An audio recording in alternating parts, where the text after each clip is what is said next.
Hari ini kita mulai aja ya. Assalamualaikum puan-puan yang saya sayangi, mungkin ada yang cowok-cowok, laki-laki juga ya. Selamat pagi, perkenalkan saya dengan Dr. Milka. Semoga semuanya sedang dalam keadaan sehat ya. Dan kalaupun ada yang sedang isoman mungkin semoga cepat sembuh dan bisa berkumpul lagi dengan keluarga tercinta. Nah, mungkin teman-teman di sini ada yang belum tahu PUAN itu apa. PUAN itu adalah kepanjangan tangan dari Partai Amanat Nasional. Nah, jangan alergi dulu dengan politik karena yang kita kerjakan di PUAN itu banyak kayak bidang ekonomi, sosial, juga webinar kesehatan seperti hari ini. Nah, hari ini kita udah kedatangan narasumber kita yang sangat spesial. Kita sapa dulu aja kali ya, Mbak Intan ya. Oke, yaitu yang spesial itu adalah ada Dokter Nadia, mungkin sudah datang. Selamat pagi. Iya, selamat pagi Dokter Nadia. Dokter Nadia ini adalah juru bicara vaksinasi COVID dan Direktur P2ML Kemenkes Republik Indonesia. Assalamualaikum Dokter Nadia, apakah sehat? Sehat, terima kasih Dr. Mika, Bu Intan, Bapak Ibu sekalian, Dr. Reisa. Ya, dan yang nggak kalah cantik juga ada Dokter Asmoro, bicara pemerintah. Assalamualaikum Dokter Reisa. Assalamualaikum semuanya, selamat pagi. Ya, di sini juga kita ada hadir juga ketumpuan kesayangan kita, Mbak Intan. Halo, Assalamualaikum. Waalaikumsalam warahmatullahi wabarakatuh. Salam sehat semuanya, salam sejahtera. Amin. Oke, sebelum kita mulai, pasti situasi pandemi ini membuat kita tuh sedikit stres, panik, terus khawatir berlebihan gitu ya. Nah, kadang kita juga terlalu hati-hati atau bisa dibilang juga kita itu tim parno ya. Nah, hal-hal tersebut ini justru bisa berpengaruh terhadap imunitas dan membuat tubuh kita juga jadi lebih mudah terserang penyakit. Nah, terlebih lagi dengan perkembangan virus corona yang masih terus bermutasi dan menghasilkan varian baru ya, seperti Alpha, Delta, Lambda, bahkan Kappa gitu ya. Nah, beberapa varian tersebut diketahui lebih mudah menular dan bisa menimbulkan gejala yang lebih parah. Nah, oleh karena itu kita juga harus lebih waspada tentunya. Selain dengan mentaati prokes, kita juga harus meningkatkan daya tahan imun tubuh kita agar bisa menangkal infeksi virus corona. Nah, oke, sebelum kita mulai mendengarkan materi dari kedua narasumber spesial kita ini, ada sambutan dan pengantar diskusi oleh yang saya hormati dan saya cintai, Ketua Umum PUAN kita, Mbak Intan Fauzi. Waktu dan tempat, aku persilahkan. Terima kasih, Dr. Milka. Assalamualaikum warahmatullahi wabarakatuh. Salam sejahtera, salam sehat untuk kita semua. Yang saya banggakan dan saya cintai, Dr. Siti Nadia Tarmizi, selaku Direktur P2ML. Apa itu P2ML? Nanti Dr. Nadia yang akan menjelaskan, karena beliau saat ini menjabat sebagai Direktur Penyakit Menular, dan virus COVID-19 ini adalah penyakit menular, dan juga sekaligus juru bicara dari Kementerian Kesehatan. Yang saya cintai dan saya banggakan juga dokter cantik yang pasti semua sudah kenal, Dr. Reisa Broto Asmoro, juru bicara pemerintah untuk COVID-19 dan juga Duta Adaptasi Kebiasaan Baru.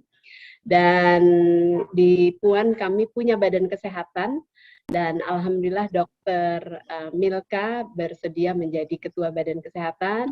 Beliau sangat aktif di dunia kesehatan dan juga mengetuai Badan Kesehatan Perempuan Amanat Nasional. Tadi Dr. Milka sudah menyampaikan apa itu PUAN, Perempuan Amanat Nasional. Kami adalah organisasi sayap dari Partai Amanat Nasional, dan Partai Amanat Nasional sudah melakukan vaksinasi gratis program pemerintah yang dilakukan di berbagai daerah, dimulai dari DPP Partai Amanat Nasional di Jakarta, dan hari ini bertepatan dengan dosis kedua dari vaksinasi COVID-19 yang dilakukan di Jakarta Timur, minggu depan di Jakarta Selatan, daerah-daerah lain Jawa Barat, Jawa Timur, Jawa Tengah, dan berbagai di luar Jawa dan Bali juga sudah dilakukan. Untuk kami mendorong herd immunity yang kita tahu saat ini kurang lebih 10% secara nasional untuk vaksinasi dosis kedua. Kita harapkan herd immunity selesai karena COVID ini sudah berjalan lebih dari 1,5 tahun sejak kasus pertama ditemukan di Indonesia. Dan tentunya masih banyak yang ingin tahu bagaimana kita meningkatkan imunitas tubuh karena pandemi ini tentu masih berlanjut, selain tentunya protokol kesehatan yang saya yakin masyarakat patuh menjalankannya 5M, dan juga kita harapkan pemerintah terus meningkatkan test tracing dan treatment. Dan alhamdulillah akhir-akhir ini kasus COVID sudah mulai melandai. Kita berharap dengan peningkatan 3T, masyarakat patuh akan 5M, dan vaksinasi jangan khawatir karena Badan POM sudah juga mengeluarkan izin penggunaan daruratnya, sehingga kita bisa segera beraktivitas normal dan pandemi ini bisa berakhir. Saya tidak akan panjang lebar, tentunya kita berharap kita memperluas ilmu yang betul-betul kompeten dari Dr. Nadia dan Dr. Reisa selaku juru bicara Kemenkes dan juru bicara pemerintah. Karena di sini banyak yang hadir, kawan-kawan Puan, baik Bapak dan Ibu, tentu kita ingin mendapatkan sumber yang jelas, bukan dari hoax, karena medsos begitu bertebaran. Sekali lagi terima kasih semua kawan Puan yang sudah hadir. Terima kasih saya kepada Dr. Nadia, Dr. Reisa, Dr. Milka. Silakan Dr. Milka. Waalaikumsalam warahmatullahi wabarakatuh. Oke, baik. Terima kasih Mbak Intan sambutannya. Baik, tidak menunggu lama karena saya juga pengen banget dengar informasi-informasi yang sangat penting dari Dr. Nadia. Mungkin boleh silahkan dimulai Dr. Nadia. Oh ya, bagi yang mau nanya silahkan chat di kolom chat ya. Oke, silahkan Dr. Siti Nadia. Baik, terima kasih Dr. Milka, terima kasih Bu Intan atas kesempatannya yang diberikan kepada kami. Luar biasa tentunya kami bisa bergabung bersama terkait acara perempuan Partai Amanat Nasional ini. Saya rasa mungkin sedikit mungkin mengupdate tentang beberapa kebijakan terkait vaksinasi, dan nanti mungkin di sini juga ada Dr. Reisa, nanti Dr. Reisa juga akan menjelaskan tentang bagaimana vaksinasi dan tentunya mungkin protokol kesehatan, perubahan perilaku, karena vaksinasi saja kita tahu bahwa tidak cukup untuk memberikan perlindungan kepada kita. Baik, saya langsung saja. Jadi kita tahu bahwa sudah 1,5 tahun, tadi sudah disampaikan Bu Intan, bahwa kita mengalami situasi dengan adanya pandemi COVID-19, dan sampai saat ini memang belum ada obat yang bisa menyembuhkan untuk COVID-19 ini, sehingga upaya pencegahan ini yang harus kita maksimalkan. Dan upaya pencegahan ini adalah mulai dari vaksinasi, protokol kesehatan, dan tentunya deteksi dini. Karena semakin dini kita mengetahui apakah kita positif COVID atau tidak, makanya tentunya ini akan bisa segera tertanggulangi. Nah, mengapa kita menggunakan vaksin ya? Jadi saya akan mungkin melihat dari aspek mengapa kita lebih berbicara mengenai vaksin, karena sebenarnya vaksin ini sudah terbukti bisa menghindarkan dan menurunkan angka kejadian penyakit, termasuk penyakit-penyakit yang menular dan berbahaya. Jadi kita tahu dulu dengan adanya pertama kali penyuntikan oleh Edward Jenner untuk vaksin BCG itu yang pertama kali kemudian menjadikan tonggak bahwa dengan adanya vaksinasi ini manusia bisa terlindungi dari penyakit-penyakit yang berbahaya. Mungkin kita masih ingat dulu ada penyakit cacar yang luar biasa yang kita tahu kalau orang sudah terkena cacar ini pasti akan diasingkan karena dia sifatnya sangat menular, tidak melihat kalau kita lihat apakah dia seorang keturunan raja ataukah masyarakat biasa, pasti kemudian akan diasingkan dan berakhir pada kematian ya. Jadi ini yang sangat terjadi pada waktu penyakit cacar ini muncul. Tapi kemudian kita tahu dunia berhasil mengeradikasi cacar dan Indonesia juga sudah bisa mengeradikasi cacar pada tahun 1974. Nah, kita tahu bahwa kalau sebagian besar kelompok masyarakat rentan tadi diberikan vaksin, maka penyebaran penyakit ini dapat dihentikan dan inilah yang kita sebut sebagai kekebalan kelompok. Jadi kalau kita lihat konsep daripada imunisasi adalah sengaja memberikan kekebalan.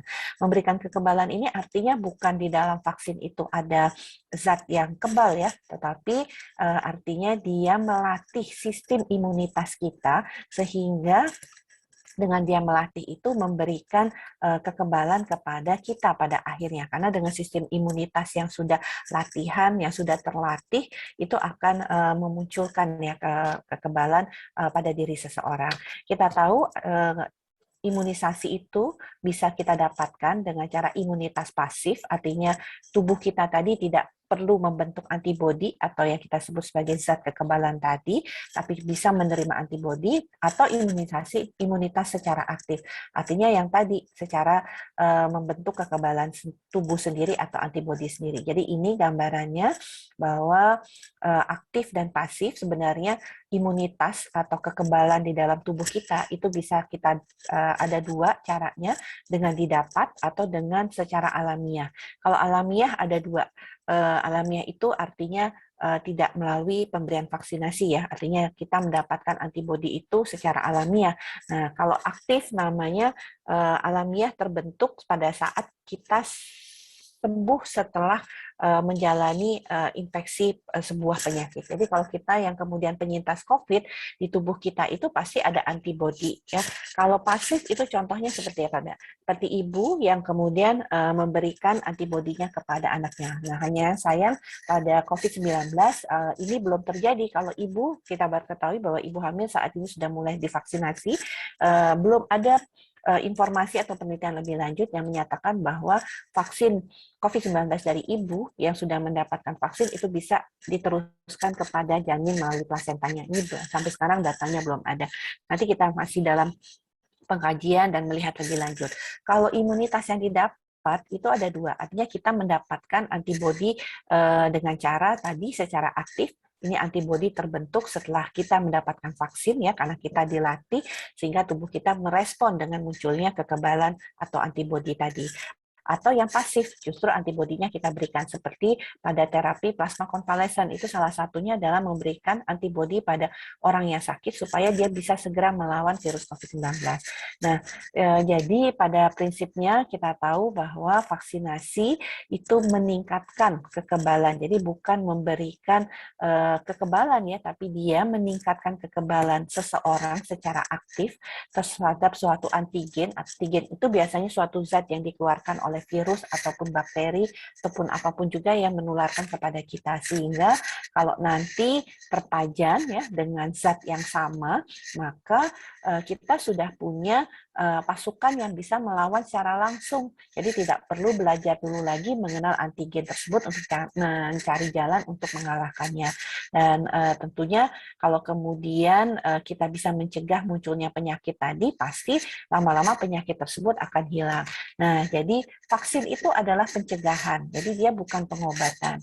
Dan vaksin tentunya diberikan umumnya kepada orang yang sehat, jadi sangat jarang vaksin itu diberikan pada orang yang sakit. Vaksin itu adalah upaya pencegahan dan tentunya diberikan pada orang sehat.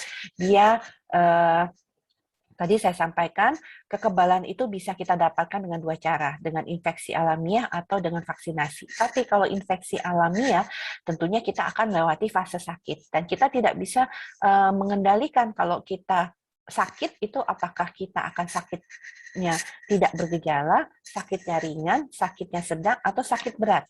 Dan kita juga belum tahu apakah nanti kita bisa sembuh ataukah berujung kepada kematian. Jadi yang paling baik adalah mendapatkan kekebalan itu dengan cara divaksinasi, karena vaksin pasti tidak menimbulkan penyakit. Itu yang pertama. Kedua, reaksi daripada efek samping daripada pemberian vaksinasi itu sudah dapat kita duga karena sudah ada uji klinisnya dan lebih rendah dibandingkan resiko kalau kita mendapatkan kekebalan kalau kita harus melalui fase sakit dulu. Jadi makanya kemudian yang terbaik adalah kita mendapatkan vaksin. Nah, ini prinsip kerja daripada vaksin bahwa dia membentuk sistem imun yang sifatnya adaptif. Jadi ada sel memori dan ada antibodi. Kalau orang yang mendapatkan antibodi di dalam tubuhnya, itu dia tidak punya sel memori, tapi dia punya antibodi. Nah, antibodi itu akan lebih cepat turun karena sel memori, karena ada dua yang bekerja dalam sistem kekebalan tubuh kita, ada sel memori yang mengingat antibodi bisa turun. Tapi selama sel memori tadi masih ingat bahwa ini adalah antigen virus COVID-19, begitu seseorang tertular virus COVID-19, dia akan langsung membentuk kembali antibodi-antibodi tadi untuk memberikan perlawanan. Jadi makanya mengapa kemudian walaupun disampaikan ada penurunan titer antibodi, tetapi vaksin itu masih sangat efektif karena ada sistem sel memori yang bekerja untuk kemudian merespon kalau kemudian terjadi paparan terhadap antigen tadi. Dengan adanya sistem imun yang sifatnya adaptif tadi, bekerja lebih cepat, bekerja lebih sigap, kalau ada antigen, maka dia akan lebih cepat menetralisir virus yang sehingga virus tadi akan segera berkurang jumlahnya. Kalau jumlah virusnya itu berkurang, maka gejala dan kemungkinan virus tersebut menularkan kepada orang lain itu juga akan berkurang. Nah, ini tujuan akhir kita adalah kekebalan kelompok ya. Jadi kalau sebagian besar populasi itu sudah kebal, artinya sudah memiliki pertahanan tadi, maka si virus tadi akan sulit mencari tempat dia untuk berkembang biak, bereplikasi. Karena pada prinsipnya virus COVID-19 membutuhkan sel manusia untuk kemudian dia bertahan hidup. Kan? Sel virus itu kenapa dia menginfeksi atau mencari manusia itu adalah untuk dia bertahan hidup. Kalau enggak, dia nggak dapat sel manusia, dia akan hilang atau punah dengan sendirinya ya. Jadi itulah mengapa kemudian si virus tadi berusaha mencari tempat tinggalnya atau hostnya itu adalah yang dalam hal ini adalah manusia. Nah, tentunya ini yang kita lihat bahwa vaksinasi itu memicu kekebalan tanpa harus kita menjadi sakit dan lebih bisa dikendalikan efek sampingnya. Nah, jadi pentingnya vaksinasi itu ada 3. Pertama, untuk orang yang sudah divaksin, maka orang tersebut akan memiliki sistem pertahanan atau sistem kekebalan untuk melawan virus COVID-19 kalau nanti virus COVID-19 itu masuk ke dalam tubuhnya, karena tadi si virus tadi perlu mencari sel manusia untuk dia bereplikasi dan berkembang biak. Nah, itu bisa dilawan dengan cepat karena cepat menetralisir karena sudah kenal musuhnya sehingga dengan mudah dia akan memenangkan peperangan melawan antigen atau virus COVID-19. Nah, yang lain kalau semua orang tadi kan gejalanya nggak ada, jumlahnya turun, penularan turun, maka dia tidak bisa menularkan kepada orang lain. Jadi ada 2 manfaat seseorang yang sudah divaksin. Pertama, untuk dirinya sendiri memberikan perlindungan, dan yang kedua adalah melindungi orang lain. Karena dengan dia divaksin, dia walaupun misalnya terinfeksi virus COVID-19, karena jumlahnya sangat kecil, dia tidak mampu untuk menularkan kepada orang lain. Nah, yang kedua adalah kalau semua orang punya sistem pertahanan yang sama, tadi dari masing-masing individu kan, dia kalau ada virus dilawan, kemudian virusnya jadi sedikit, akhirnya kalah, atau kalau kemudian dia positif tapi jumlahnya sangat sedikit sehingga tidak bisa menularkan pada orang lain. Lama-lama tentunya ini yang disebut sebagai kekebalan atau benteng pertahanan bersama, karena si virus tadi nggak bisa menembus, semua orang sudah punya proteksinya masing-masing sehingga dia tidak bisa mendapatkan sel manusia tadi untuk berkembang biak. Nah, yang lain adalah tentunya dengan ada benteng pertahanan tadi, orang-orang yang belum bisa divaksin itu akan terlindungi. Jadi seperti gambaran tadi yang seperti ini ya, orang-orang yang berwarna biru ini belum divaksin tapi dia terlindungi karena banyak orang yang sudah divaksin. Makanya kemudian kemudian mengapa kita harus memvaksinasi minimal 70% dari penduduk Indonesia adalah dengan angka 70% tadi kita bisa memberikan perlindungan terhadap sisa penduduk Indonesia yang bisa mendapatkan vaksinasi. Kalau sekarang target vaksinasi kita sudah pada angka 208 juta orang ya, dan ditambah nanti dengan ibu hamil sekitar 3 juta. Jadi 211 juta sasaran untuk vaksinasi COVID-19. Nah, apa tantangan kita? Tantangan kita juga masyarakat ini masih ada sekitar 30% yang ragu-ragu untuk divaksin, atau malah yang tidak mau sama sekali untuk divaksin itu sekitar 8%. Nah, ini yang harus terus kita edukasi, kita sosialisasi, dan tentunya melalui Puan ini kami berharap kita bisa bersama-sama memberikan informasi, kemudian mengajak orang lain. Luar biasa tadi pelaksanaan vaksinasi yang disampaikan oleh Ibu Intan, artinya dalam rangka ini bagaimana mengajak masyarakat ya untuk segera divaksin. Dan kita tahu, saya rasa acara kita saat ini menjadi penting karena kita tahu peranan perempuan itu sangat besar, bukan hanya mereka adalah tulang punggung keluarga, sendi-sendi negara, tapi juga mereka adalah orang yang paling didengar oleh tentunya sekitarnya. Dan ini menjadi sangat penting karena dengan adanya upaya untuk kemudian mengedukasi, mengasosialisasi, kami berharap tentunya keraguan-raguan untuk penerimaan vaksin ataupun yang tadinya tidak mau mendapatkan vaksin untuk segera mau divaksin. Alasannya macam-macam, ada yang nggak yakin keamanannya, efektif apa enggak nih kalau divaksin, kalau nggak efektif ngapain saya divaksin, kan ada yang takut efek samping, ada juga yang nggak percaya dengan vaksin gitu ya kan, dan ada juga terkait kepercayaan agama. Nah, sedikit mungkin ke depan kita akan setidaknya menggunakan 6 jenis vaksin, yaitu Sinovac, Sinovac, AstraZeneca, dan Moderna yang sudah kita terima 4, tapi kemudian kita akan juga menggunakan vaksin Pfizer dan Novavax. Ini berbeda-beda jenis cara membuat vaksin tersebut. Ada dari virus yang sudah dimatikan, ada yang dititipkan pada virus lain, yaitu adenovirus, ada yang materi genetiknya, dan ada yang dalam bentuk proteinnya. Ya. Jadi biasanya vaksin-vaksin ini dalam satu vial itu digunakan untuk 10 sampai dengan 11 dosis. Nah, untuk Moderna itu bisa sampai 14 sampai 15 dosis ya dalam satu vial. Jadi karena lebih efektif, karena lebih mudah juga untuk kita mengirimkan sampai ke daerah-daerah. Kalau satu vial satu dosis pasti jumlahnya akan banyak dan besar.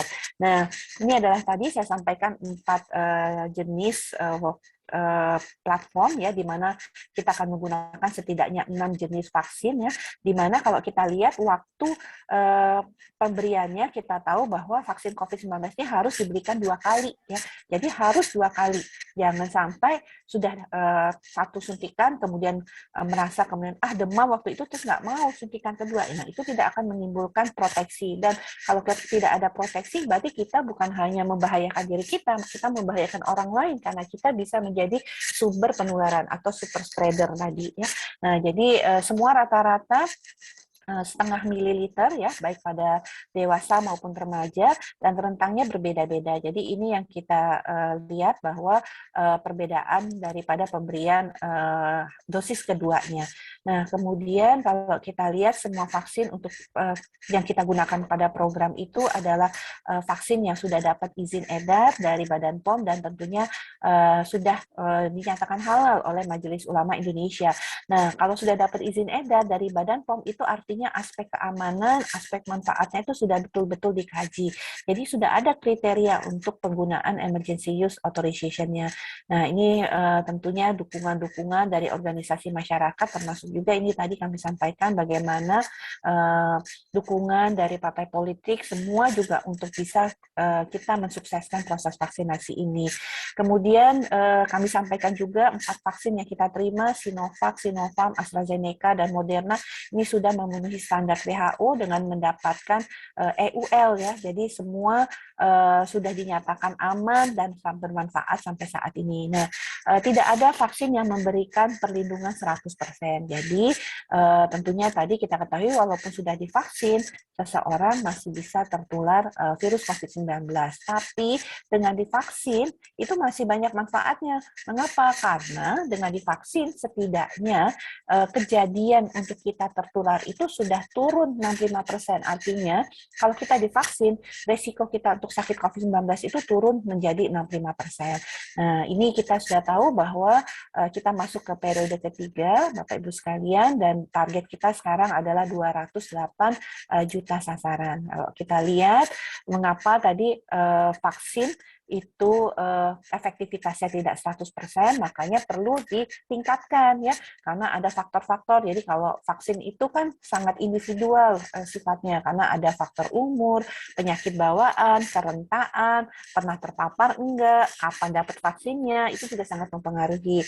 Kemudian karakteristiknya ya, cara pemberiannya, jenis platformnya, tadi yang sampai dan termasuk ajuvan. Ajuvan itu adalah menambah kemampuan vaksin tadi untuk meningkatkan perlindungan kepada kita. Jadi jenis-jenis ajuvan itu sangat berpengaruh. Dan yang penting juga ini tadi disampaikan Dr. Milka ada mutasi atau mutasi virus ya atau varian baru. Nah, jadi ini mempengaruhi juga vaksin tersebut. Jadi sampai saat ini kita berharap walaupun seseorang sudah divaksin, protokol kesehatan itu tetap harus dilakukan karena itu bisa mengoptimalkan efektivitas dari vaksin. Jadi sangat mungkin karena tadi kami sampaikan seseorang yang sudah divaksin itu dapat tertular. Nah, vaksin itu sangat aman kalau kita lihat ini form screeningnya, hampir semua orang bisa mendapatkan vaksin, tekanan darah saja lebih 110, 80 itu bisa mendapatkan vaksin, kalau kita demam itu ditunda ya, dan kondisi-kondisi penyakit, misalnya kalau kita punya penyakit asma, lupus, ya, kelainan darah, itu tentunya ditunda dan dirujuk ya, dirujuk ini artinya sampai dokternya menyatakan apakah ini aman atau tidak untuk diberikan vaksinasi. Ini secara umum. Nah, kemudian kita juga ketahui bahwa masih banyak informasi yang kurang tepat yang disampaikan bahwa kalau usia tua ada penyakit penyerta jangan divaksin begitu karena lebih berbahaya. Nah, itu adalah informasi yang salah. Padahal semakin bertambah usia tadi kami sampaikan faktor umur sangat mempengaruhi efektivitas daripada vaksin. Makin banyak komorbid juga itu akan meningkatkan resiko daripada penularan dan kematian akibat COVID-19. Ini resiko-risikonya kalau penyakit ginjal itu bisa 14 kali, penyakit jantung 9 kali, kalau diabetes mellitus 8 kali, hipertensi 6 kali. Artinya apa?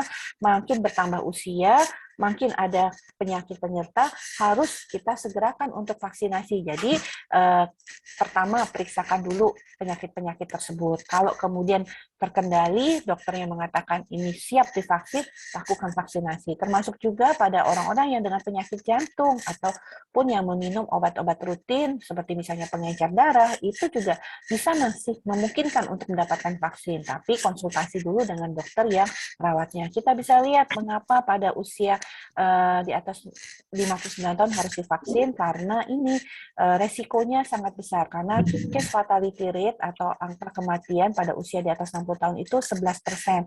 Kalau yang lain-lain hanya 5,3%, jadi kecil sekali. Kami sampaikan juga vaksinasi pada anak sudah kita mulai pada remaja 12-17 tahun hanya menggunakan vaksin Sinovac sama dosisnya setengah mili dan 2 kali pemberian dengan minimal 28 hari.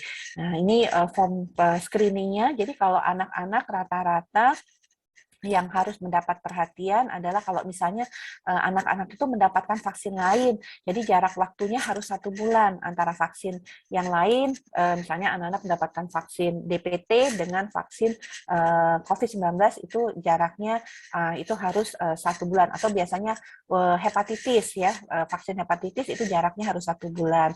Kemudian sama kalau pernah penyintas COVID harus ditunggu sampai dengan 3 bulan. Kemudian kalau ada kontak dengan pasien COVID-19 ini harus ditunda 2 minggu ya. Kemudian kalau demam, batuk, sesak itu atau alergi itu harus dikonsultasikan kepada dokter yang merawatnya. Nah, kami juga menyatakan bahwa vaksin dosis ketiga ini hanya diberikan kepada tenaga kesehatan karena kita tahu bahwa resiko keterpaparan tenaga kesehatan itu sangat besar pada saat kasus kemarin itu meningkat sangat jauh, sehingga perlu ditambahkan proteksi tambahan kepada tenaga kesehatan.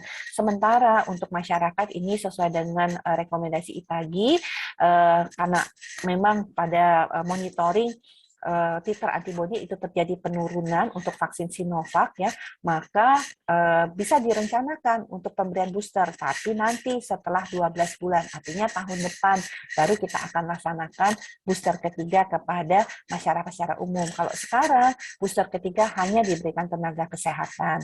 Nah, kemudian kita juga sudah memberikan vaksinasi kepada ibu hamil mulai pada tanggal 2 Agustus kemarin sudah dapat diberikan vaksinasi kepada ibu hamil dengan menggunakan vaksin yang platformnya ini adalah materi genetik atau mRNA seperti Pfizer dan Moderna, dan juga platform inactivated ataupun Sinovac ya.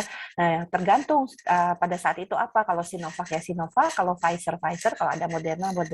Dan diberikan pada usia kehamilan di atas 13 minggu ya.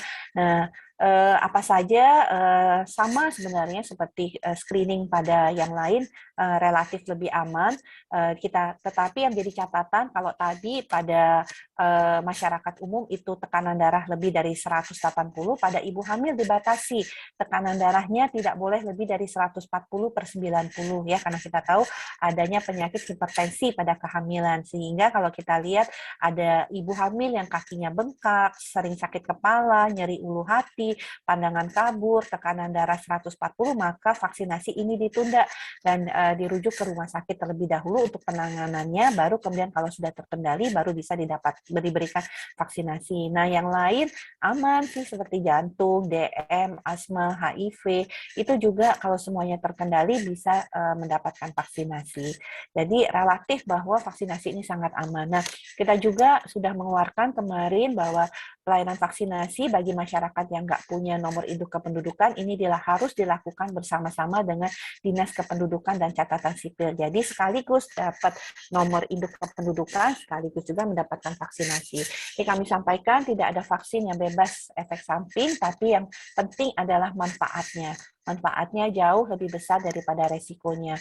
Resiko daripada efek samping itu bisa sifatnya lokal atau sistemik. Kalau lokal itu nyeri, ya, bengkak, gatal, kemerahan. Kalau yang sistemik itu bisa sakit semua badannya, demam, kemudian pusing, muntah, ya, sampai dengan ngantuk. Nah, ini AstraZeneca kalau kita lihat ya, resiko terjadinya penggumpalan darah.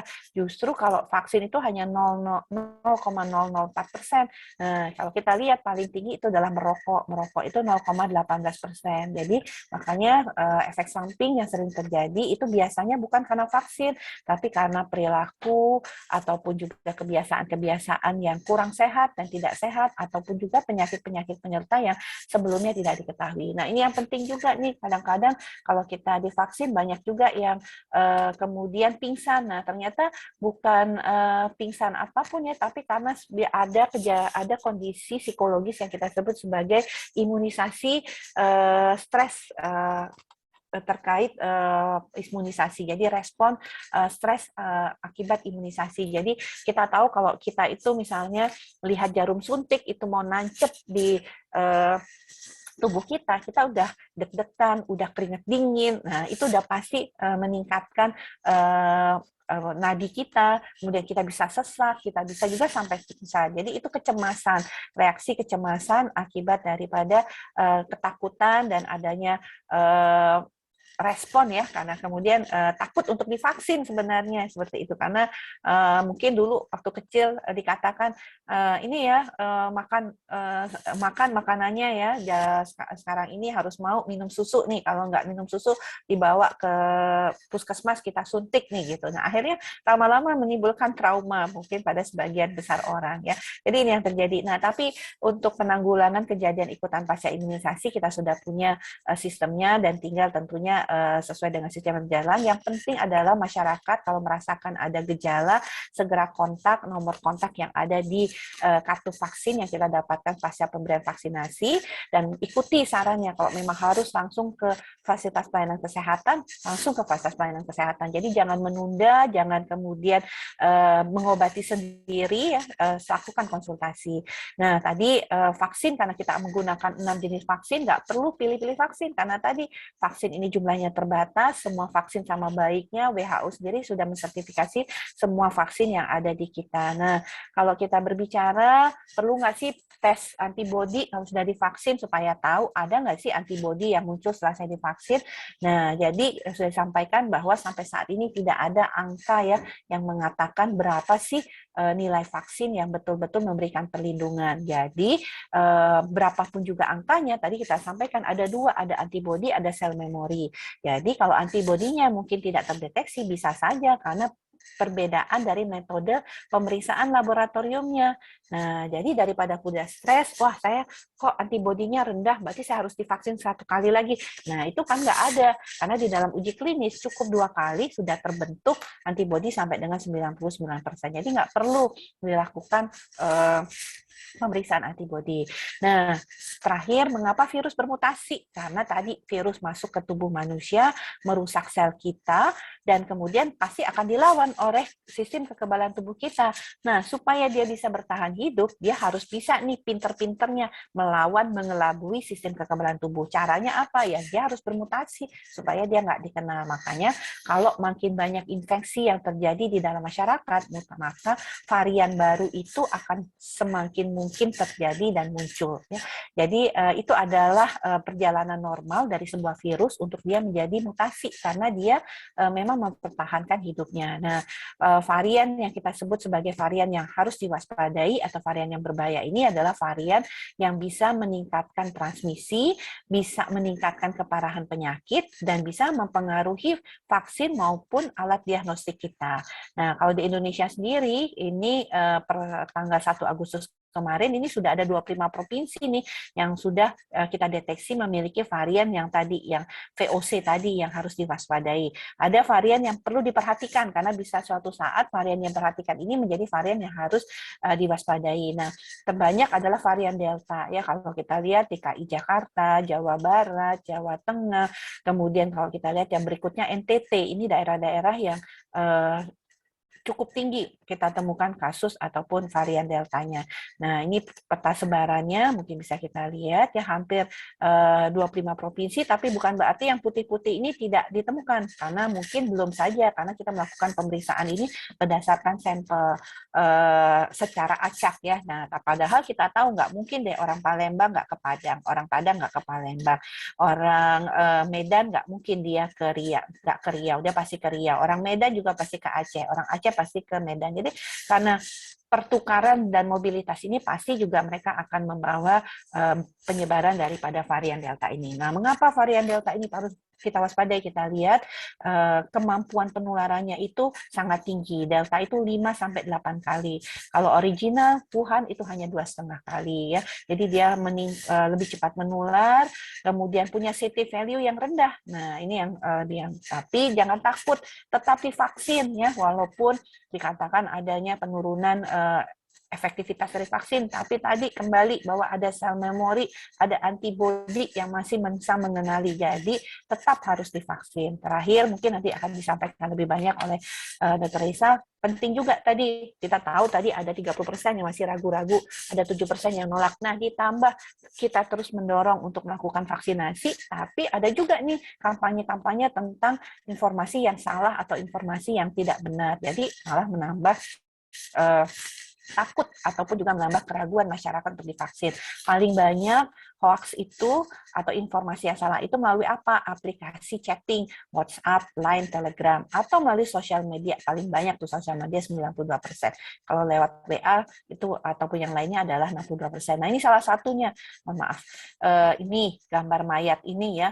nenteng mayat. Kenapa? Oh, ini menakut-nakuti bahwa buat film horor supaya menakut-nakuti, atau ini air kelapa untuk pengobatan COVID ya. Ini dari sisi menambah kekebalan iya, tapi kalau untuk ngobatin COVID ya enggak gitu ya. Nih, vaksin ini akan meninggal 2 tahun setelah menerima vaksin. Ada unsur magnetiknya, bisa merubah genetik kita. Malah dikatakan efek sampingnya memperbesar kelamin pria, seperti itu ya. Jadi macam-macam, bahkan dikatakan tidak halal vaksinnya ya, seperti itu. Padahal sudah ada informasi dari ataupun pernyataan dari Majelis Ulama Indonesia. Atau menimbulkan panik buying masyarakat, kemudian rame-rame beli susu untuk kemudian, nah akhirnya begini. Nah kalau begini resiko virus COVID-19-nya tertularnya malah jadi lebih tinggi karena kemudian berkerumun, rebutan, dan akhirnya nggak ada jaga jarak. Nah, justru malah dari tadinya mau melindungi dengan susu ini malah jadi terpapar dengan virus COVID-19. Jadi ingat kalau hoax saring sebelum sharing. Dan saya rasa selain tadi, jangan lupa kita juga menjaga kesehatan tubuh kita dengan makan makanan bergizi, olahraga yang cukup, tapi jiwa kita juga harus sehat. Jadi kita harus isi dengan hal-hal yang positif, jangan baca-baca hoaks yang menakutkan. Kalau pemerintah ataupun kemudian teman dekat kita mengatakan atau mengajak kita untuk divaksin, yuk divaksin gitu, karena sudah pasti vaksin tadi memberikan perlindungan. Jadi jangan lupa olahraga, tidur yang cukup, tapi nutrisi ini juga akan memberikan perlindungan kita selama masa pandemi COVID-19. Baik, saya rasa demikian Dr. Milka. Selanjutnya saya kembalikan kepada Dr. Milka. Oke, jadi itu tadi ya. Terima kasih Dr. Siti Nadia atas pemaparannya.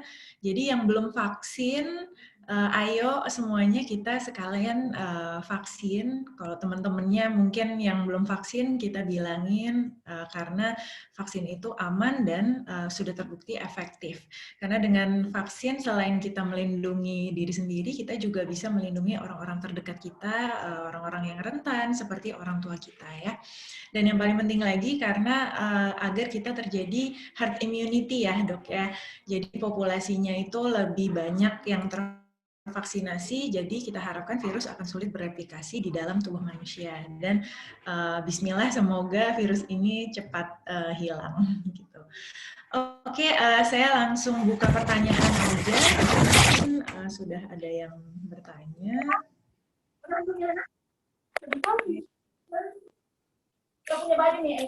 Dokter Milka.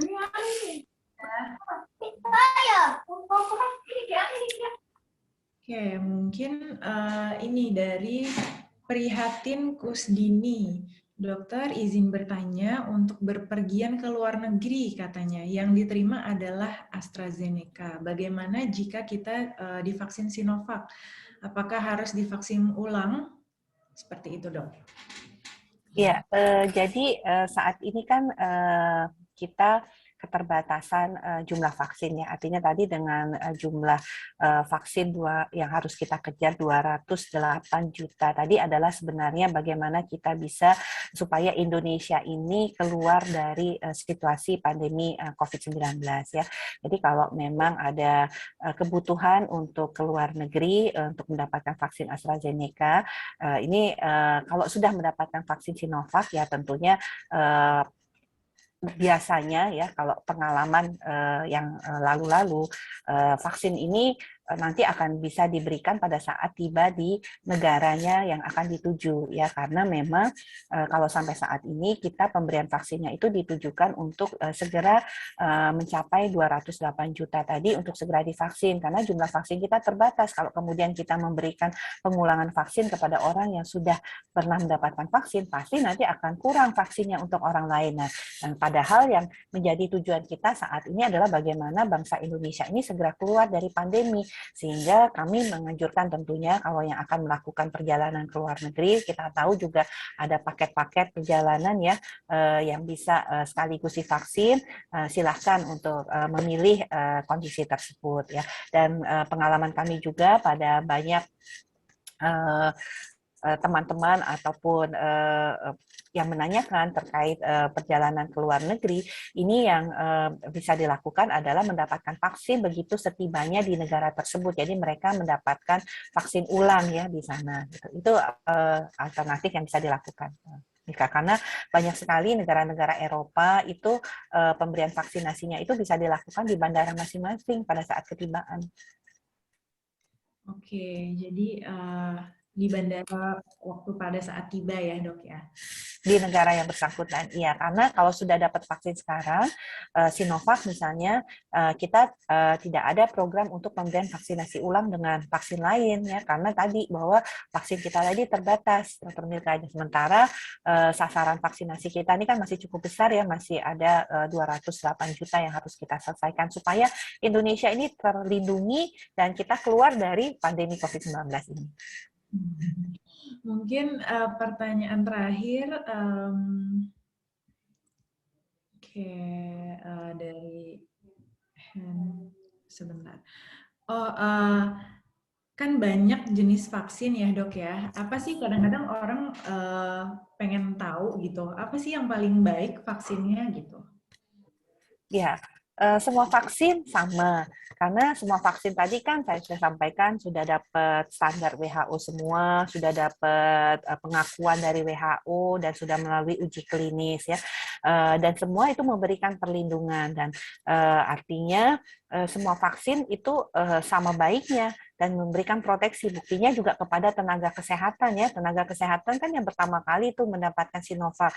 Ya, artinya mereka pada waktu memberikan layanan kesehatan, mereka cukup terproteksi ya, tetapi memang kita tahu bahwa varian Delta tadi juga lebih sangat cepat menular, sehingga resiko pada nakes itu lebih besar, makanya kemudian kita berikan booster ketiganya. Bukan berarti karena Sinovac ini tidak baik ya, atau tidak sebaik AstraZeneca ataupun Moderna, sama baiknya, tapi karena resiko di situasi pandemi ini lebih besar, makanya kemudian kita berikan proteksi tambahan. Dan ini vaksin ini sama saja, artinya yang penting adalah bukan satu proteksi untuk diri kita ini penting, tapi sebenarnya yang paling penting adalah kita menimbulkan kekebalan bersama tadi. Kalau hanya sedikit yang tervaksin, dok, kita nggak bisa menghilangkan virus COVID-19 karena masih banyak orang-orang yang masih menjadi tempat untuk si virus tadi berkembang biak. Nah, padahal harusnya makin banyak orang tervaksin sehingga si virus tadi nggak dapat tempat untuk berkembang biak. Nah, itulah kunci kita bisa mengendalikan dan menurunkan virus COVID-19. Dan otomatis kalau virusnya dikit, resiko kita tertular kan juga berkurang ya dok ya.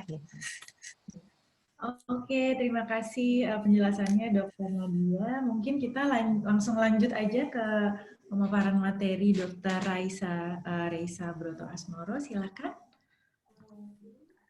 Baik, terima kasih banyak Dr. Milka. Assalamualaikum warahmatullahi wabarakatuh. Salam sejahtera, Om Swastiastu, Namo Buddhaya, dan salam kebajikan. Selamat pagi tentunya kepada Ibu Intan Fauzi selaku Ketua Umum Badan PUAN, Dr. Milka sendiri sebagai Ketua Badan Kesehatan PUAN, dan Dr. Siti Nadia Tarmizi sebagai Direktur P2P Kemenkes RI dan juru bicara Kementerian Kesehatan, yang hari ini nanti saya akan banyak sekali ketemu dengan Dr. Nadia ya sampai nanti sore. Terima kasih sudah mengundang saya, suatu kehormatan untuk dapat bergabung dalam acara hari ini, meningkatkan imun tubuh di masa pandemi. Meskipun nggak ketemu secara langsung, tapi senang ya sekarang kita bisa memanfaatkan teknologi, jadi meskipun jauh di fisik gitu ya, jauh di mata, dekat di hati ya. Bapak Ibu saudara betul sekali, memang kita sudah lebih dari 1,5 tahun kita mengalami pandemi, tapi apakah memang sampai saat ini kita sudah tahu betul kenapa sih kita harus melakukan berbagai protokol kesehatan yang harus dilakukan untuk mendapatkan perlindungan, dan apakah kalau sudah tahu dan itu sudah diterapkan dengan baik dalam kehidupan kita sehari-hari. Nah, gimana caranya kita bisa meningkatkan imunitas nih di masa pandemi? Sebenarnya saya yakin nih semuanya sudah tahu ya, Bapak Ibu semua sudah paham betul nih tentang apa yang seharusnya dilakukan. Nah, tadi Dr. Nadia sudah banyak menjelaskan tentang virusnya sendiri, COVID-19-nya sendiri, tapi memang apakah sudah tahu bahwa ternyata virus corona ini itu sudah lama ada di bumi, dan biasanya virus corona ini menyerang pada binatang. Nah, sejak tahun 1960-an, kemudian diketahui bahwa virus corona yang tadinya hanya menyerang binatang, itu ternyata bisa menyerang manusia juga. Dan memang sejak bisa menyerang manusia, akhirnya kita tahu nih berbagai klasifikasi virus yang bisa menyerang. Nah, ada virus-virus corona yang mungkin kita sering alamin, tapi kita anggap flu musiman aja biasa. Karena minum obat-obatan over the counter, kayak flu gitu ya, bisa sembuh sendiri. Tapi ternyata sejak tahun 2002 ada SARS yang bikin wabah waktu itu, bikin penularannya lebih hebat. Nah, sejak muncul SARS ini ditakutkan akan ada wabah yang lebih besar lagi, lebih hebat lagi. Dan ternyata benar kan, virus corona ini mengakibatkan pandemi di tahun 2019 ini. Memang virus itu sifatnya adalah mudah untuk bermutasi ya. Ketika dia melakukan mutasi, maka bisa terbentuklah varian-varian baru. Nah, varian dari virus corona SARS-CoV-2 ini sendiri itu ternyata sudah banyak sekali, sudah ribuan. Nah, ketika terbentuk varian yang memang mengganggu nih ya, mengganggu atau meningkatkan resiko terhadap manusia, dari penularannya lebih hebat, virulensinya lebih kuat, efektivitas dari pengobatannya lebih turun gitu. Nah, ini kita sebut sebagai variant of concern. Variant of concern sendiri sekarang sudah diklasifikasi lagi pakai nama-nama alfabet Yunani, biar lebih gampang nyebutnya. Tadi Dr. Milka juga udah sebut ada alfa, beta, gamma. Nah, ini yang kita mau bahas adalah varian delta. Di mana ternyata varian delta ini paling banyak saat ini menginfeksi di dunia, termasuk di Indonesia. Nah, kita tahu varian delta ini tadi Dr. Nadia juga sudah bilang, ini bisa meningkatkan penularan 3 kali lebih tinggi dibandingkan varian pertama nih, yang dari Wuhan, China waktu itu. Akibatnya, dia akan lebih mudah tertular ke orang lain. Kalau sampai ditularin orang lain, bisa menyebabkan orang itu lebih mudah atau butuh perawatan di rumah sakit sebanyak 2,6 kali lipat. Dan butuh penanganan gawat darurat 1,67 kali lipat. Nah, intinya virus ini sebenarnya mau varian alfa atau beta atau gamma ini sama ya. Semua varian SARS-CoV-2 ini nyebarnya lewat droplets atau aerosol. Nah, varian baru ini kenapa dia lebih mudah menular? Karena ternyata dia bisa lebih gampang masuk ke sel-sel tubuh. Terus bisa katanya lebih tahan lama di udara sekitar kita. Dan jumlah virus yang terbentuk ya ketika dia masuk ke tubuh kita kan maunya memperbanyak diri ya, seperti menggunakan tubuh kita seperti mesin fotokopi begitu ya. Akhirnya meningkatkan banyak virus yang jumlahnya lebih banyak dibandingkan varian-varian sebelumnya. Nah, kemudian varian baru ini akhirnya mengakibatkan penularan dan sakit yang lebih parah.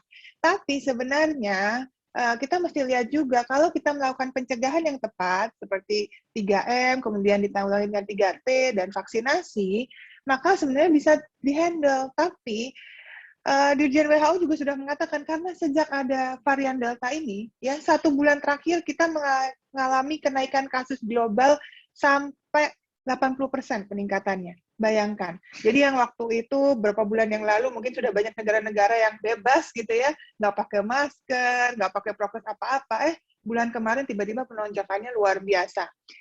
Di Indonesia sendiri kita juga sempat mengalami puncak-puncaknya ya, sempat berapa kali itu nomor 1 dunia kasus aktif penambahan kasus barunya, dan kasus meninggalnya juga banyak sekali. Kita harus bersedih karena setiap harinya ya, hampir setiap hari itu rata-rata yang meninggal karena COVID-19 saja itu di atas 1.500 orang.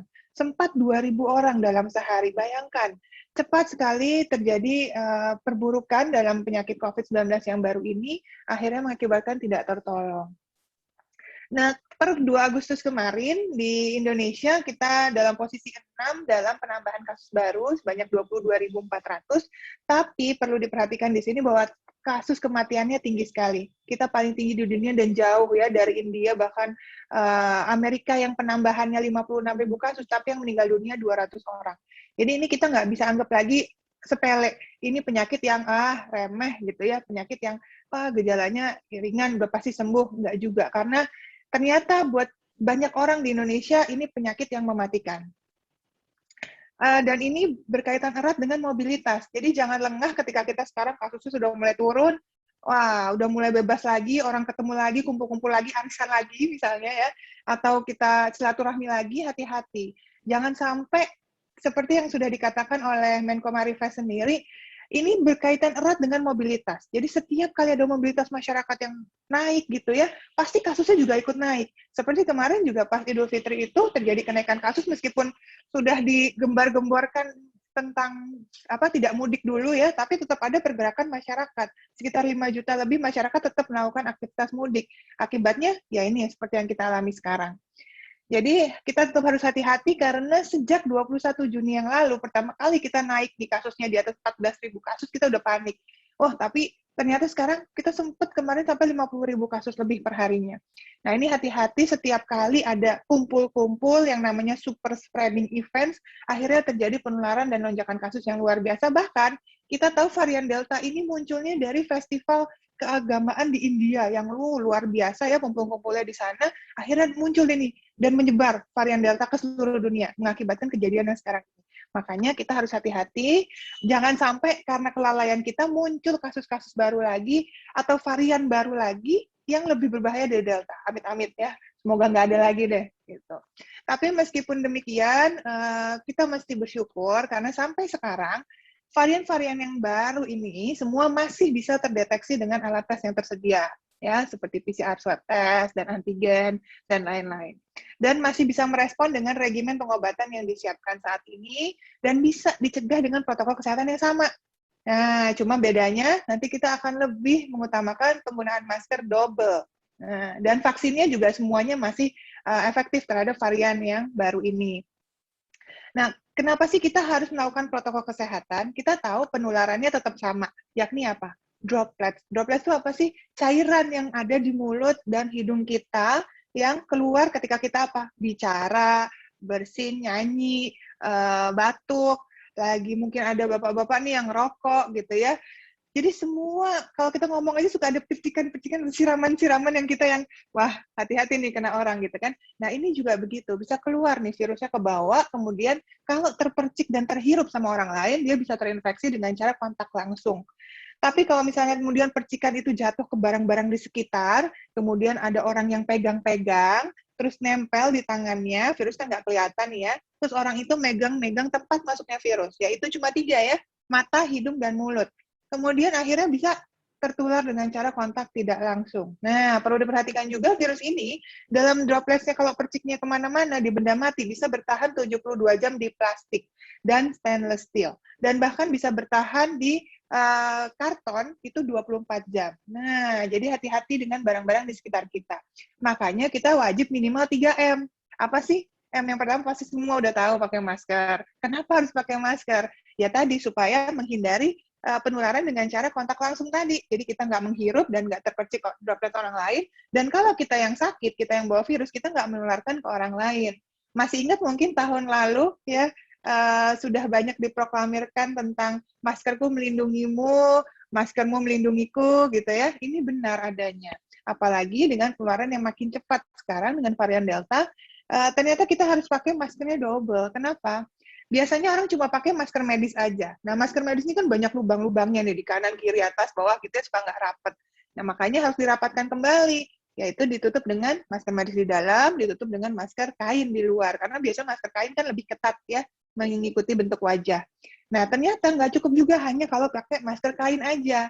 Nah, kenapa? Filtrasinya nggak cukup baik. Masih bisa lolos nih virusnya. Makanya sekarang disarankan masker double, ya. Kalau misalnya masker kainnya kurang rapat, bisa diikat juga nih masker medis yang di dalam. Karena memberikan proteksi yang lebih baik lagi. Dan kalau sudah menggunakan golongan-golongan masker KN95, gitu ya, N95, dan lain-lain, itu tidak boleh di-double lagi, karena sebenarnya lapisannya sudah tebal dan biasanya sudah mengikuti bentuk wajah. Jadi tidak perlu di-double kembali. Nah, M yang kedua apa sih? Menjaga jarak aman. Kenapa harus jaga jarak aman? Ingat droplets nih, percikan dari orang lain.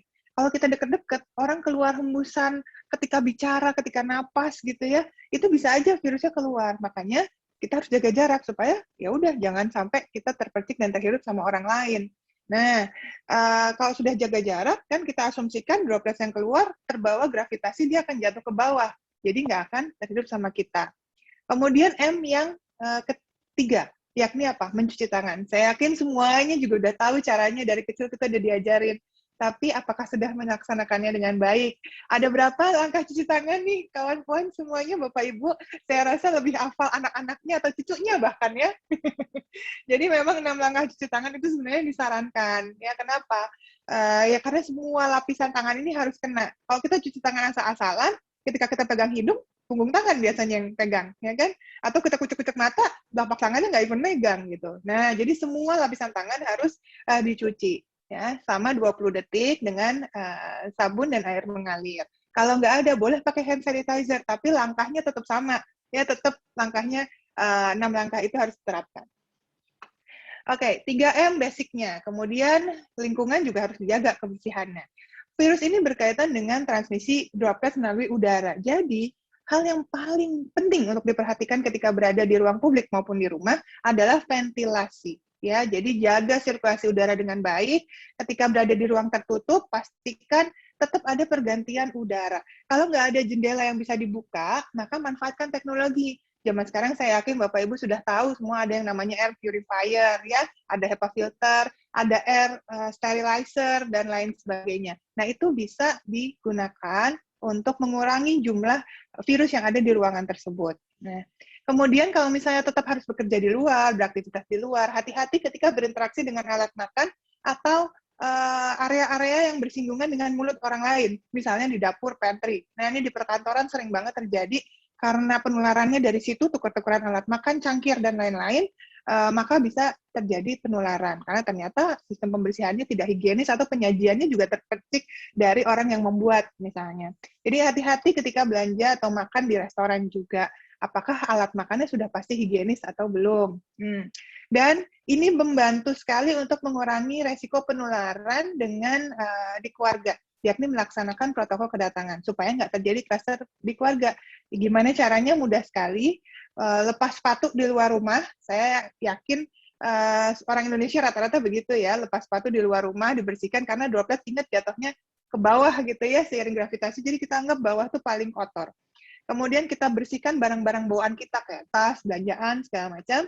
Dan sebelum kita bertemu dengan anggota keluarga yang lain, kita langsung mandi dulu, keramas, ganti baju bersih baru kita menyapa anggota keluarga lain di rumah. Jadi jangan sampai apa yang nempel di badan kita setelah kita pergi dari luar, kita justru paparkan dengan anggota keluarga di rumah tanpa proteksi apapun. Ya, di luar kita pakai 3M. Anak-anak di rumah misalnya nggak pakai, gitu kan? Jadi kita harus menerapkan protokol kedatangan. Dan bagi semuanya yang suka pesen makanan online, ya, hati-hati. Tadi bisa bertahan di plastik, di karton, gitu ya. Jadi lebih baik bungkus makanan atau pesanan yang suka belanja di e-commerce nih, buang aja di luar rumah. Habis itu dalamnya di handling dengan desinfektan yang tepat. Kalau handling food ya pasti food grade desinfektannya, gitu ya. Atau kalau mau beli makanan lebih aman dipanaskan ulang, karena di atas suhu 65 derajat Celcius selama 3 menit virus ini udah mati. Dengan suhu lebih tinggi lagi lebih cepat lagi matinya, gitu ya. Dan jangan lupa selalu cuci tangan sebelum kita pegang makanannya dan lain. Nah, untuk meningkatkan imunitas tentunya selain menjaga kebersihan, ya, namanya PHBS, perilaku hidup bersih dan sehat. Nah, selain menjaga kebersihan tadi juga harus menjaga tubuh yang sehat. Nah, tubuh yang sehat gimana? Ini dari Kementerian Kesehatan dari dulu udah digembar-gemborkan nih. Tadi di setiap slide-nya Dr. Nadia baca nih di kanan atas ada germas.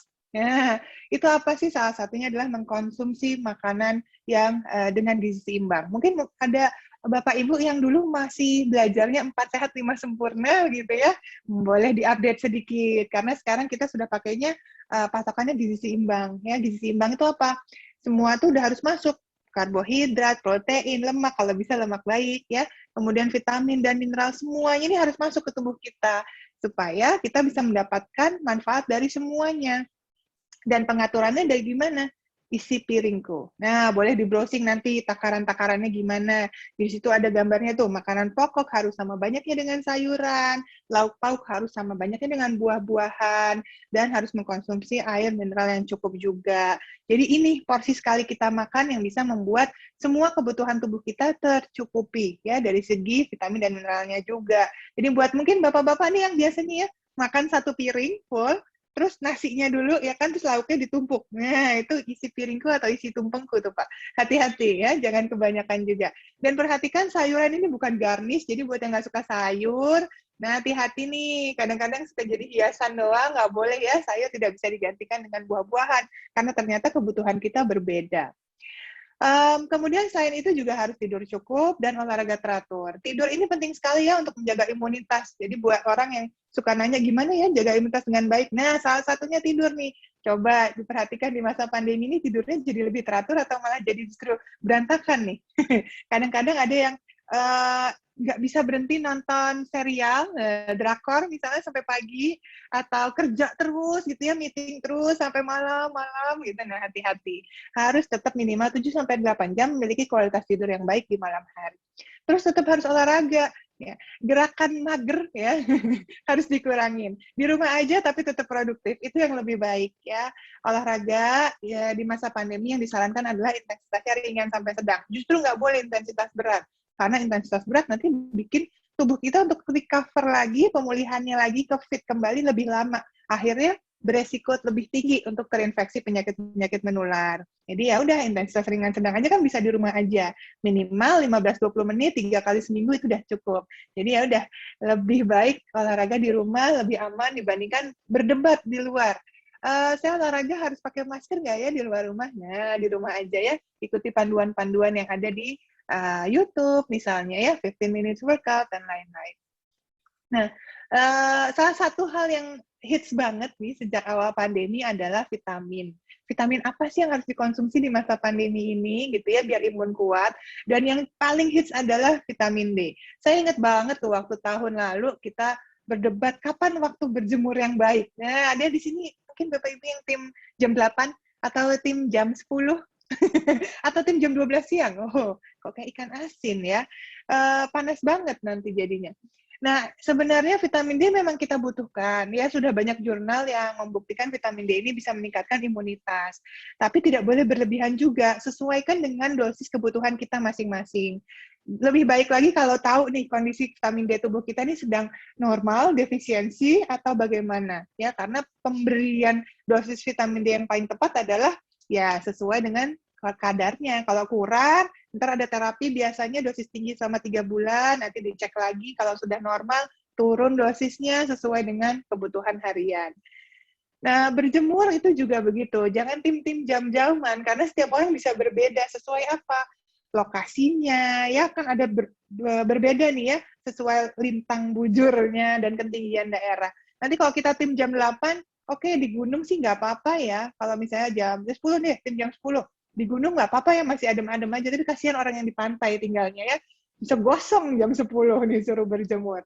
Jadi hati-hati, sesuaikan dengan tempat area rumah masing-masing, lokasi di mana dia berada, dan hubungi dengan, kaitkan dengan UV index. Jadi UV index ini ada di handphonenya Ibu Bapak masing-masing, bisa diintip di situ, ada angka-angkanya, artinya apa angka-angkanya. Ternyata kalau UV index-nya 1-2 bebas mau berjemur ya tanpa proteksi apapun. Dan kalau misalnya sudah sampai 3-5, hati-hati. Biasanya tidak perlu terlalu lama. Dan kalau misalnya sudah siang banget waktunya, biasanya nambah tuh ke 6-7, udah harus pakai proteksi gitu ya, kayak UV protection dan lain-lain. Kalau sudah lebih dari 8, sudah tidak disarankan lagi untuk berjemur. Jadi sesuaikan dengan kondisi di mana Bapak Ibu semua berada ya untuk berjemur. Nah, selain fisik juga kan kita mental juga harus terjaga. Di masa pandemi ini penting sekali ya, imunitas nih berkaitan dengan mental. Apalagi udah 1,5 tahun, saya rasa udah makin banyak yang stres gitu ya, perbaiki diri dengan stress management. Tentu beribadah itu paling baik ya, untuk ngeluarin unek-unek, curhat nih sama yang ngasih kehidupan, ngasih cobaan juga gitu ya, saya rasa ini paling penting. Tapi saya rasa bisa dibantu juga dengan apa? Bikin jadwal harian. Kadang-kadang kita stres karena kita bingung jadwalnya berantakan nih sejak masa pandemi. Jadi dibikin jadwal yang ideal, yang efisien, jadi kita punya waktu untuk bekerja, waktu untuk makan di jam yang sama, waktu untuk istirahat, waktu untuk me time, itu yang memang sudah dibuat sedemikian rupa supaya kita nggak stres. Ya.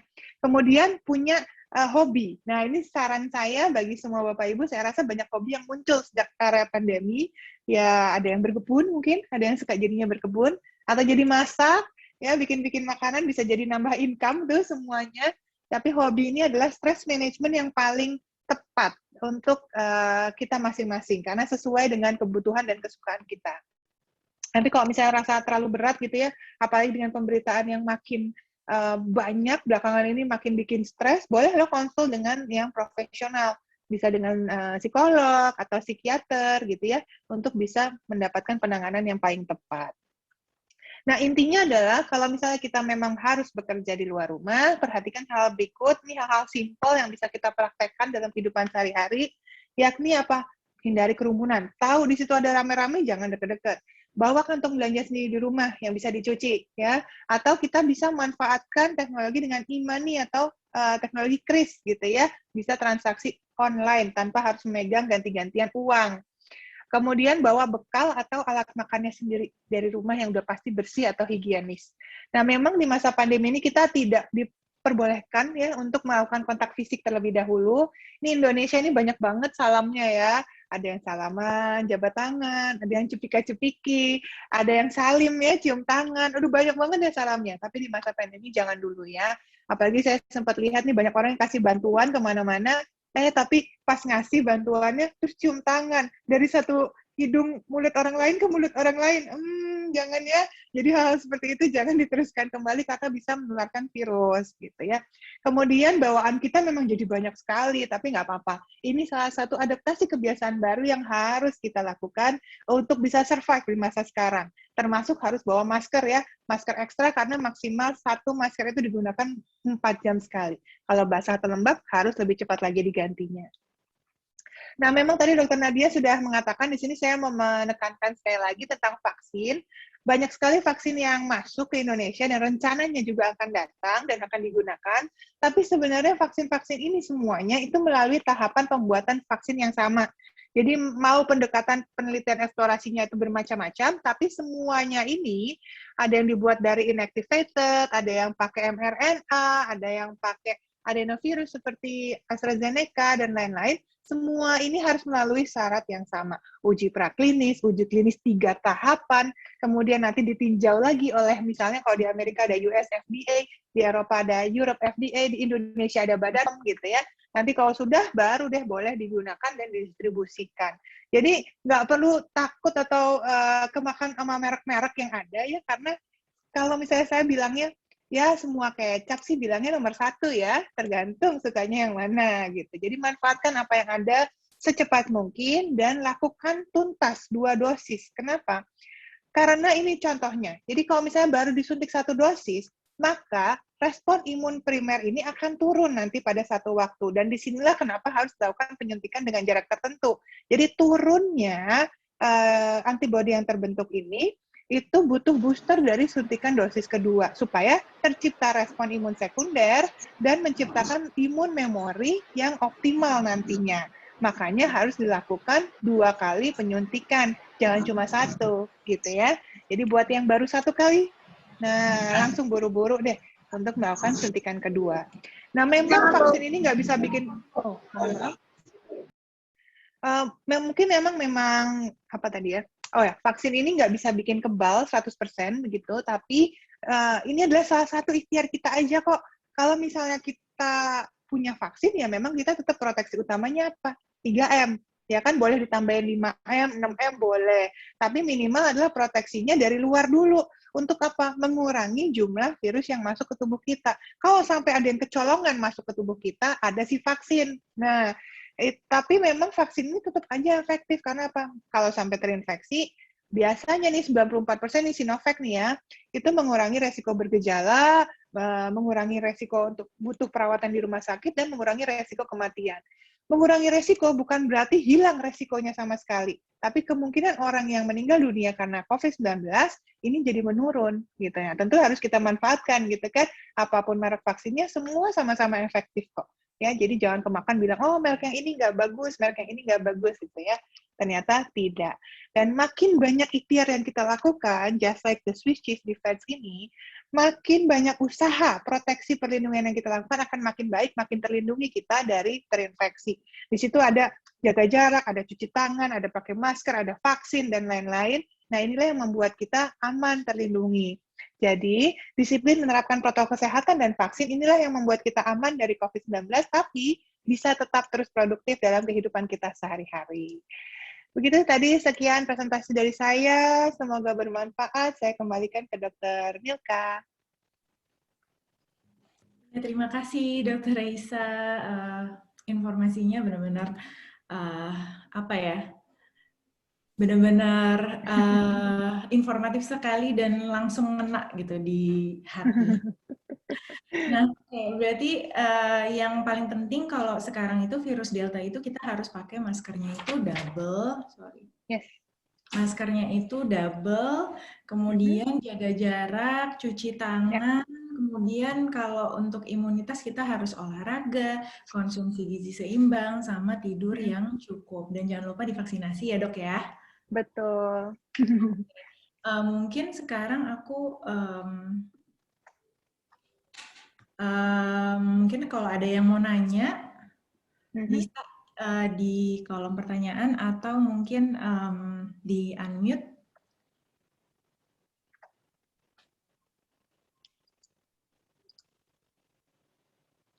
Oke, mungkin pertanyaan dari aku aja deh. Orang-orang tuh banyak nih yang bingung city value dok. City value biasanya misalnya dia hari pertama itu positif, kemudian value-nya 27. Kemudian waktu cek 5 hari kemudian city value-nya makin rendah. Nah itu gimana tuh dok?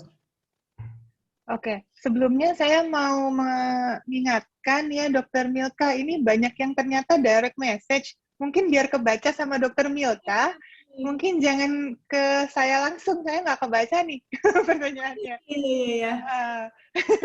Ini ada yang masuk beberapa direct message soalnya pertanyaannya. Oke, terkait dengan city value. Yang membacakan? Terkait dengan city value, di sini memang itu salah satu upaya yang digunakan untuk mendeteksi virus dalam tubuh kita terkait pemeriksaan PCR. Kita tahu standar diagnosis dari penegakan COVID-19 ini adalah city value, PCR swab test. Nah, city value itu hanya untuk menghitung berapa kali sih putaran alat itu, baru dia mendeteksi si virus. Kalau diasumsikan, makin banyak virusnya, baru keputar sedikit, dia udah terdeteksi, gitu kan. Kalau makin sedikit virusnya, dia butuh putaran banyak, baru kemudian terdeteksi. Nah, makanya city value ini banyak yang mengasumsikan dengan, oh kalau udah mau sembuh, city-nya naik, gitu kan, di atas 30, oh kalau lagi berat-beratnya sakitnya, city value-nya rendah, gitu kan. Tapi sebenarnya nggak ada hubungannya. Ini kan terkait juga prosedural dengan pengambilan sampel. Kalau ternyata diketahui, oh ada sampelnya nih yang banyak ternyata virusnya dalam sampel tersebut, oh dia berarti emang ada virusnya. Jadi dia digunakan hanya sebagai deteksi. Jadi deteksi bahwa oh ini memang ada nih si RNA-nya si virus ini nih memang ada gitu di tubuh seseorang itu. Tapi city value tidak menandakan bahwa ini pasti gejalanya ringan atau berat atau bahkan menentukan kesembuhan. Ya, jadi city value tidak digunakan sebagai penentu dari terapi ataupun kesembuhan, hanya sebagai diagnostik. Oh, ada nih virusnya di tubuhnya. Nah, PCR itu tidak bisa membedakan antara virus yang masih aktif dengan virus yang inaktif. Makanya penentuan kesembuhan seseorang itu dari lama waktu penyakitnya. Jadi jangka waktunya. Virus adalah self-limiting disease, jadi dalam 10 hari pertama, dia akan turun sendiri jumlah virusnya dalam tubuhnya dan akan sembuh sendiri. Makanya kalau tidak ada gejala sama sekali, dia dinyatakan sembuh dalam 10 hari. Tapi kalau sudah ada gejala, 10 hari ditambahkan 3 hari bebas gejala, dia sudah dinyatakan sembuh. Kalau sudah ada gejala sedang, ya sudah dirawat di rumah sakit, gitu ya, maka ya itu tadi 10 hari tambah 3 hari gejala bebas gejala, atau kalau sudah berat ya dokternya yang menyatakan kapan dia sembuh. Tapi nggak ada kriteria kesembuhan itu dikaitkan dengan city value. Jadi mau city value-nya tetap terus ada ya bisa aja. Jadi orang yang sudah dinyatakan sembuh, hasil tes PCR-nya bisa tetap terus positif terdeteksi bahkan sampai berbulan-bulan setelah dia sembuh. Kenapa demikian? Karena itu tadi dia nggak bisa bedain sisa-sisa infeksi virus atau partikel virus yang masih ada di tubuhnya, padahal sudah tidak bisa menginfeksi orang lain. Makanya PCR digunakan sebagai diagnostik, bukan penentu kesembuhan. Ada loh orang yang sudah 3 bulan pasca sembuh, udah nggak ada keluhan apa-apa, di PCR juga masih ada aja partikel virusnya. Bisa aja. Gitu. Tapi yang pasti kita harus pastikan untuk penentuan kesembuhan itu berdasarkan gejala yang dialaminya atau tidak. Itu. Baik dok, jelas sekali. Mungkin pertanyaan yang berikutnya dokter bisa dibacakan yang masuk DM ke dokter langsung. Oke. Apakah kalau ada ini ada yang bertanya juga, kalau ada pneumonia apakah bisa divaksin katanya? Oke. Mungkin saya langsung jawab ya, Dokter Milka. Iya, boleh. Jadi, Bu Yani gini, semua penyakit penyerta atau komorbid orang sebutnya ya, yang dialami, baik itu ada hipertensi, diabetes mellitus, ada pneumonia, riwayat pneumonia, atau penyakit-penyakit lainnya yang tadi Dokter Nadia sudah lengkap tuh ya sebutkan ya, itu sebenarnya tetap bisa divaksinasi apabila kondisinya dalam kondisi yang terkontrol atau stabil, atau dia sedang mengalami pengobatan dan tidak ada kondisi yang akut. Misalnya hipertensi, ya udah dia kan sedang mengalami pengobatan, ya tidak ada kondisi akut tiba-tiba muncul atau tidak ada komplikasi dari itu yang sedang muncul, maka dia boleh vaksin. Jadi bukan berarti orang yang udah pernah kena udah didiagnosis diabetes nggak bakal vaksin, nggak bisa vaksin, nggak gitu. Kalau dia kondisinya sehat, terkontrol, dalam kondisi yang sehat pada saat mau vaksin, dia boleh vaksin. Ya, termasuk pneumonia. Kalau sudah riwayat, sudah sembuh, dinyatakan baik, maka nggak apa-apa vaksin, ya. Tapi kalau saat ini sedang sakit itu, muncul nih pneumonia lagi kambuh gitu ya jangan dulu, tunggu sehat, baru nanti divaksin, gitu. Sama kok dengan vaksin-vaksin jenis lain juga begitu. Tunggu sehat, baru divaksin. Dan ingat, vaksin itu untuk orang dewasa banyak juga loh, bukan cuma pada anak. Nah, ini mungkin di sini banyak yang belum vaksin yang lain nih, mungkin fokusnya vaksinnya COVID-19 aja gitu ya. Termasuk vaksin yang paling penting di saat ini adalah vaksin apa? Pneumonia sendiri. Nah, di sini udah ada belum nih yang usianya di atas 40 tahun? Nah, sudah harus vaksin pneumonia juga. Jadi, memang di masa-masa sekarang ini kita harus melengkapi vaksin yang tersedia untuk dewasa, nggak cuma untuk anak aja. Vaksin atau imunisasi dasar, imunisasi tambahan, nah dewasa juga gitu. Bahkan vaksin influenza itu harus dilakukan tiap tahun sekali. Jadi ya semua harus melengkapi vaksinnya, bukan cuma vaksin COVID-19. Supaya apa? Nggak timbul nih penyakit-penyakit atau wabah baru di tengah-tengah pandemi seperti ini. Di tengah-tengah wabah ada wabah gitu kan, amit-amit. Ya. Jadi tetap harus lengkapi vaksinasinya juga, terkait juga dengan menjaga kesehatan secara general lainnya juga penting. Oke, jadi vaksin-vaksin yang lain selain vaksin COVID juga harus tetap dijalanin ya, Dok ya? Betul. Mungkin satu pertanyaan lagi, Dok, terakhir. Boleh? Oke. Ini ada yang masuk juga nih di sini. Tapi ini saya sebenarnya tertarik dengan hoax ya, karena saya juga hari-hari kan ngebahas itu ya. Ini tadi pertanyaan yang diajukan waktu Dokter Nadia tadi nih, terkait hoax nih. Katanya ada yang kalau ngubah DNA gitu kan, mengurangi penduduk dunia gitu, video-video yang beredar gitu ya. Wah, ini harus hati-hati ya menerima berita-berita yang ada, karena ternyata itu hoax, dan Indonesia ini sudah menerima hoax lebih dari 5.000 hoax sejak awal pandemi. Bayangkan, banyak banget hoaxnya yang beredar. Dan biasanya beredarnya gampang banget nih lewat WhatsApp group, ya kan? Nah, hoax-hoax ini sebenarnya bisa diantisipasi dengan apa? Kominfo itu sudah bikin satu link khusus, yakni s.id/info vaksin.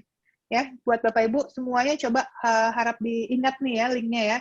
Tinggal diketik aja s.id/info vaksin. Nanti di situ diklik aja, masukin keywordnya, di situ ada hoaxbuster.